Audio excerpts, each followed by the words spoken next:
Hello student, आप सबका पुनः जो है बीआरएस पॉलीटेक्निक में स्वागत है।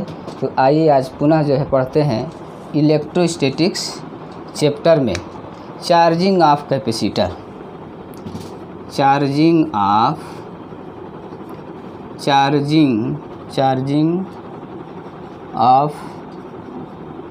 कैपेसिटर्स।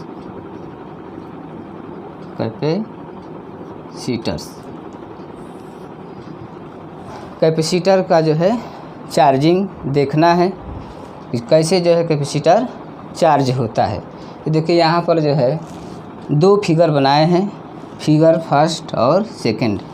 दोनों फिगर में ये है कि यह कैपेसिटर जो है रजिस्टर R स्विच एस के साथ बैटरी के साथ सीरीज में जुटा है।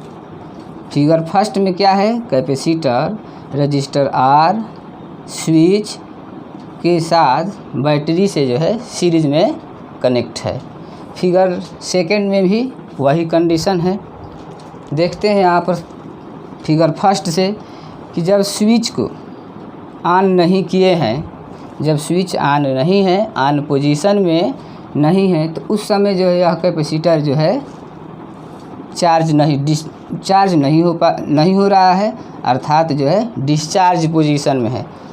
दैट इज उस समय कोई जो है ना आवेश का प्रवाह हो रहा है ना करंट का। ठीक, आगे चलते हैं। फिगर नंबर 2 यह क्या प्रदर्शित करता है कि जैसे ही स्विच को ऑन करेंगे तो यह जो है इसमें सर्किट में करंट का जो है फ्लो स्टार्ट होगा, अर्थात आवेश का जो है प्रवाह शुरू होगा। आवेश का प्रवाह शुरू होगा अर्थात करंट का प्रवाह शुरू होगा। तो यह कैपेसिटर जो है देखिए धीरे धीरे चार्ज होना स्टार्ट होता है। यहाँ पर लिखेंगे T is less than 0। That is ये कि यहाँ पर जो है अभी कैपेसिटर यहाँ पर स्विच जो है ऑन नहीं किए हैं। और जैसे ही T ग्रेटर दैन 0 अर्थात T बराबर 0 पर, T इक्वल टू 0, तो उस समय जो है स्विच को ऑन करेंगे। और जैसे ही स्विच ऑन करेंगे तो धारा का जो है प्रवाह स्टार्ट होगा और यह कैपेसिटर जो है धीरे धीरे जो है चार्ज होना स्टार्ट हो जाता है। अब देखिए यहाँ से तो यह जो है EMF, यह बैटरी जो लगाए हैं, यह बैटरी ही दो पार्ट में डिवाइड हो रही है, एक कैपेसिटर को चार्ज करने में और दूसरा जो है इस रजिस्टर में ड्रॉप होने में। तो आइए देखते हैं यहाँ से E बराबर क्या होगा। E बराबर इस कैपेसिटर के दोनों प्लेटों के बीच विभव की माप प्लस IR ड्रॉप। तो E बराबर Q/C प्लस IR से ये समीकरण नंबर इक्वेशन फर्स्ट बनाएंगे। अब देखिए यहाँ पर यह जब कैपेसिटर फुली चार्ज हो जाएगा तो उस समय जो है इसमें धारा का प्रवाह रुक जाता है, अर्थात यह कैपेसिटर जब फुली चार्ज होगा तो उस समय Q बराबर Q0 होगा और T बराबर T होगा। और यहाँ पर क्या है, यहाँ पर देखते हैं कि T बराबर 0 पर यहाँ पर Q जो है क्या है, 0 है, अर्थात यह कैपेसिटर जो है चार्ज नहीं है। और यहाँ पर क्या है कि जैसे ही T बराबर 0 से T बराबर T होगा, अर्थात T तक पहुँचेंगे तो यह कैपेसिटर जो है फुली चार्ज होगा और वह जो है Q0 के बराबर होता है। आगे देखते हैं। अब यहाँ से फिर E बराबर हम लिख सकते हैं Q/C और प्लस dQ/dtR और I बराबर dQ/dt ये होता है, जैसा कि हम सब जानते हैं कि आवेश प्रवाह की दर को धारा कहते हैं। अब यहाँ से आइए फिर पुनः जो है इसको इधर लाएंगे और इसको इधर ले जाएंगे तो minus D Q upon D T R बराबर Q upon C minus E होगा। पुनः देखते हैं आगे, minus D Q upon D T बराबर Q by R C minus E by R. फिर आगे देखते हैं, इसको जो है हल करेंगे तो यह कितना हो जाएगा,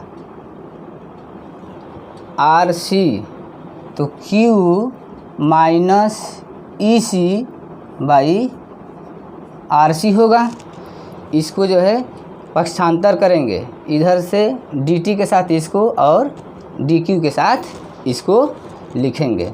तब आगे देखते हैं, यहाँ पर लिखते हैं डी टी, या इधर ही लिखते हैं D T minus D Q बटे में क्यू माइनस ई सी बराबर, यह जो है इसको जो है हम क्यू माइनस ई सी को ई सी माइनस क्यू भी लिख सकते हैं, यहाँ पर माइनस ले करके।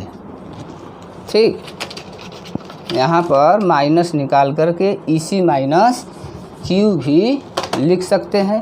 तो जब ई सी माइनस क्यू होगा तो यहाँ पर माइनस डी क्यू बटे में ई सी माइनस क्यू बराबर ये कितना होगा, डी टी बटे में माइनस आर सी। ठीक, अब देखिए इतना कर दिए। अब इस समीकरण नंबर इसको 2 बना देते हैं। समीकरण नंबर 2 कितना है, 2 है। यह कैपेसिटर जब t बराबर 0 है तो Q 0 है, और जब t बराबर t हो रहा है अर्थात जब कैपेसिटर फुली चार्ज हो रहा है तो उस समय Q कितना हो जा रहा है, Q के बराबर होगा। यहाँ पर हम Q भी लिख सकते हैं फाइनल। अब तो इन समीकरण इक्वेशन 2 को उचित सीमाओं के अंतर्गत जो है इंटीग्रेट करेंगे। तो यहाँ पर इंटीग्रेट करते हैं, यहाँ इंटीग्रल करेंगे डी क्यू अपान ई सी माइनस क्यू बराबर ये 0 टू क्यू और ये 0 टू टी और D T upon R C, पहले से माइनस है यहाँ भी है। अब देखिए जब इंटीग्रेट करेंगे तो कितना होगा, यह हो जाएगा log E C minus Q 0 to Q बराबर ये आर सी कांस्टेंट है तो -1 अपान आर सी और यहाँ पर t 0 टू t। अब जो है लिमिट का मान रखेंगे तो ये कितना होगा, log E C minus log E C minus Q minus log E सी, क्योंकि क्यू रखेंगे यहाँ पर तो क्यू ही है और क्यू के जगह पर 0 रखेंगे तो log ई सी बराबर -1 अपान आर सी और यहाँ पर t और t माइनस 0 अर्थात डायरेक्ट लिखते हैं t हो गया। पुनः आगे चलते हैं,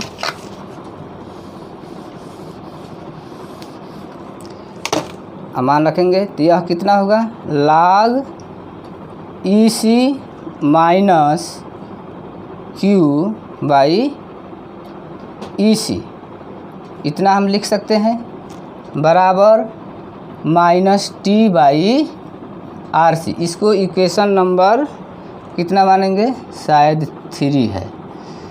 अब देखिए इस समीकरण इक्वेशन 3 के दोनों तरफ एंटी लॉग लेने पर, तो जब दोनों तरफ एंटी लॉग लेंगे तो यह हो जाएगा यहाँ से इसको हम डिवाइड करके भी लिख सकते हैं 1 माइनस क्यू अपान ई सी बराबर E to the power minus T by R सी।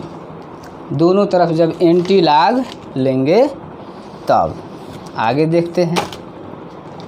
यहाँ से इसको इधर लाएंगे तो यह जो है Q अपान ई सी बराबर, इसको हम लिख सकते हैं यहाँ से देखिए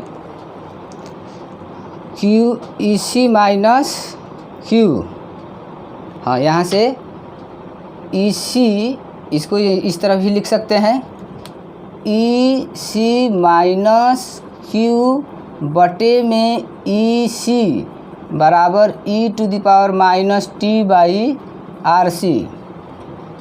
ठीक, फिर जो है तो यहाँ पर ई सी माइनस क्यू बराबर हम यहाँ पर E C into E to the power minus T by R सी।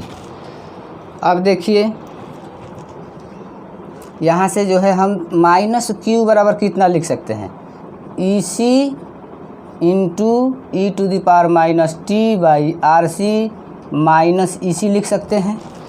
इसको जो है माइनस क्यू बराबर, देखिए यहाँ पर हम ई सी जो है कॉमन लेंगे तो E to the power minus T by R C minus 1 होगा, लेकिन इधर माइनस है तो इधर दोनों तरफ जब माइनस से मल्टीप्लाई करेंगे तो यह इक्वेशन जो है कितना होगा, यहाँ देखिए यह इक्वेशन हो जाएगा Q बराबर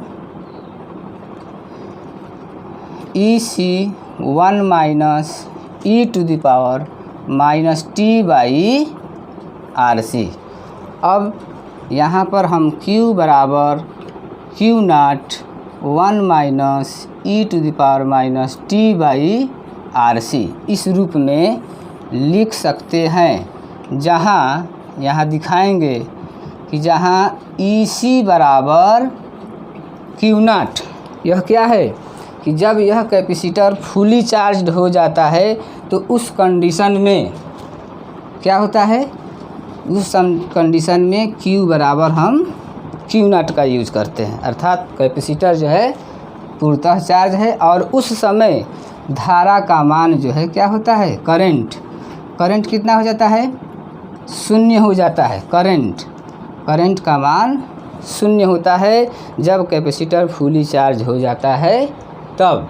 अब 0 क्यों होता है, क्योंकि इस कैपेसिटर के दोनों प्लेटों के बीच विभव की माप इस बैटरी के टर्मिनल वोल्टेज के बराबर हो जाता है, तब जाकर करंट का मान 0 होता है। तो यह समीकरण इक्वेशन नंबर इसको हम 4 बनाते हैं और यही इक्वेशन जो है किसी कैपेसिटर के चार्जिंग का इक्वेशन होता है।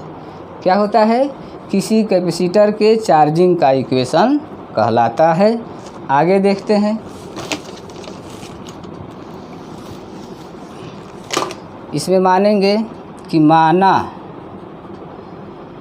कि आर सी बराबर टाउ, यह भी एक टाइम है। क्या है, यह एक टाइम है। तो यहाँ पर मान रखेंगे तो Q बराबर Q नॉट 1 माइनस ई के पावर माइनस टी बटे में टाउ, यह भी टाइम, तो 1 minus E to the power minus 1 होगा। और यहाँ से Q बराबर Q नॉट ई, ये हो जाएगा 1 माइनस 1 बाई ई बराबर ई माइनस 1 बाई ई। अब देखिए ई का मान जो है, ई का मान कितना होता है, ई का मान होता है, यह जो है एक्सपोनेंशियल है, तो ई का मान होता है 2.718। यहाँ मान रखेंगे तो Q बराबर Q नॉट, ठीक, 2.718 माइनस 1 बाई 2.718, ठीक। जब इसे हल करेंगे तो यह आएगा Q नॉट इंटू 632 हल करने पर इतना आता है। आगे देखते हैं, जब इसमें 100 से मल्टीप्लाई करेंगे तो Q बराबर Q0 इंटू 63.2%। इसको हम इक्वेशन नंबर 5 बना सकते हैं। अब देखिए, यह समीकरण यह प्रदर्शित करता है कि जब क्या है, टाइम कांस्टेंट जो यहाँ पर माने थे आरसी बराबर क्या, आरसी बराबर जो टाइम माने थे वह जो है आरसी सर्किट का समय स्थिरांक कहलाता है। अर्थात इसको हम कैसे डिफाइन करेंगे, यह कहेंगे कि आरसी अर्थात टाइम स्थिरांक आरसी सर्किट का वह समय है, क्या है, वह समय है जिसमें कैपेसिटर अपने मैक्सिमम मान का 63.2% चार्ज हो जाता है। क्या होता है, 63.2% जो है चार्ज हो जाता है। तो उस समय को आरसी सर्किट का समय स्थिरांक टाइम कांस्टेंट कहते हैं। तो इस प्रकार से हम सब जो है क्या देखें, पढ़ें, चार्जिंग ऑफ कैपेसिटर किस तरह जो है चार्ज होता है, और आरसी सर्किट का जब सर्किट में आर और सी हो तो उसका जो है समय स्थिरांक टाइम कांस्टेंट कितना होता है, तो यहाँ से हम देख सकते हैं। अब अगले वीडियो में मिलते हैं डिस्चार्जिंग ऑफ कैपेसिटर। यदि ये वीडियो आप सबको पसंद आए तो like, share, subscribe and comments करना ना भूलें। Thanks for watching my video.